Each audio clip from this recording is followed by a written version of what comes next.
السلام علیکم ورحمۃ اللہ وبرکاتہ۔ رمضان المبارک سیریز پارٹ 4۔ رمضان المبارک کی تیاری شروع کیجیے۔ آئیے رمضان کی تیاری شروع کریں۔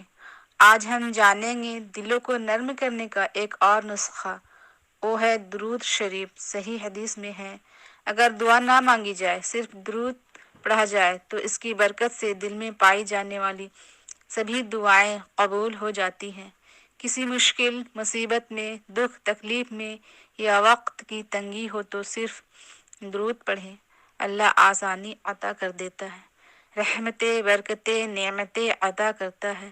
خود بھی کثرت سے پڑھیں اور بچوں میں بھی اس کا شعور پیدا کریں۔ درود کیسے پڑھیں؟